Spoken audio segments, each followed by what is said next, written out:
Welcome to The Explainer. Today we're getting into the incredible story of Malala Yousafzai. But here's the thing. To really understand who she is, you have to understand the world that made her. And it's a world that's just full of warriors, poets, and some really deep contradictions. So let's just jump right in with this really powerful line from Malala herself. When she was born, the reaction wasn't joy, it was sympathy. Think about that. That one sentence tells you everything you need to know about the culture she was born into, a world where having a daughter was seen as, well, almost a disappointment. And that's exactly where we're going to start, right at her birth. Because the way the world reacted the day she was born sets the stage for her entire life story.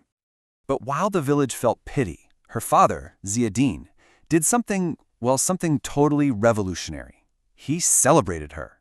He gave gifts of money and fruit, things that were usually only for newborn sons. And then he did something even bigger. He took the family tree, which for generations had only ever listed men, and he wrote in her name. You know, that kind of support, right, from day one, it clearly helped shape someone truly extraordinary. I mean, that little girl, whose birth was a cause for sympathy, would grow up to win some of the world's most prestigious awards for her fight for the rights of children. It's just incredible. And that defiant spirit, it was practically written into her DNA from the start, beginning with her name, a name that connects her directly to this deep, powerful legacy of warriors. See, her father didn't just pick any name. He named her after Malala of Maiwand, and she is a huge deal, a national hero, a true symbol of courage and resistance in their culture. He didn't just give her a name, he gave her a legacy. And just look at this comparison. It's amazing, right? You've got two Pashtun teenagers, over a century apart, both becoming leaders in their own time. One was a general who led an uprising on the battlefield. The other is an advocate who leads a global movement for education. It's the exact same spirit of resistance, just fighting a different kind of battle. Now, to really get where that strength comes from, you have to understand the Pashtuns. They're this proud ethnic group with a very unique, very strict cultural code that pretty much guides every part of their lives. And this is where it gets really interesting, because it's a total paradox. The Pashtun code demands you treat everyone with dignity, but at the same time, there are proud, warlike people. It's this culture that somehow celebrates both combat and poetry, fighting and art, all at once. This duality, it's the key to everything. So let's zoom in a little. This complex culture is the backdrop for the very specific place Malala calls home, the Swat Valley, a place with its own incredible story of peace and then of conflict. Malala always describes her home as a kind of paradise, full of fruit trees and rivers and mountains, and for a long time, it really was. It was almost like its own independent kingdom. Really peaceful, very prosperous, and mostly separate from the rest of Pakistan. And you can see the whole story right here. It all starts with the ruler who brings peace by uniting all these feuding tribes. Then his son kicks off what they call a golden age of development. But that peace and independence couldn't last forever. The moment Swat officially became part of Pakistan, you can see the clock started ticking.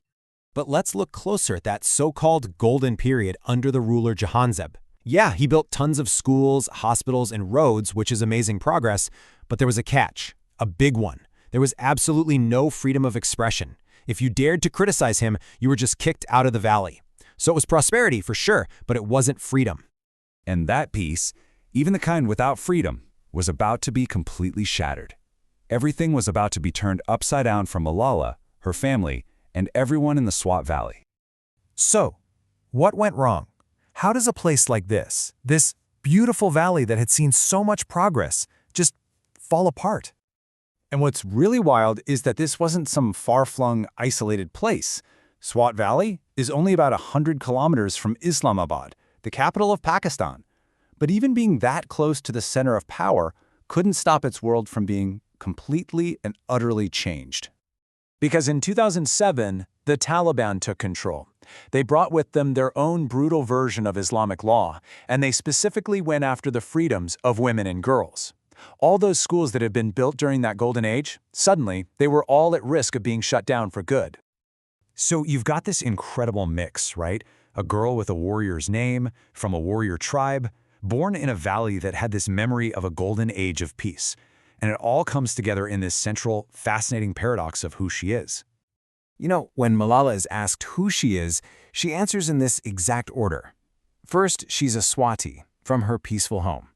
Second, she's Pashtun, from her warrior tribe. And third, she's Pakistani. That order, well, it tells you everything about what she holds most dear. And this right here, this is the heart of it all. How does a global symbol for peace and forgiveness come from a culture that literally honors conflict? Well, the answer is in the other side of that Pashtun code, their love for poetry, their belief in the power of words.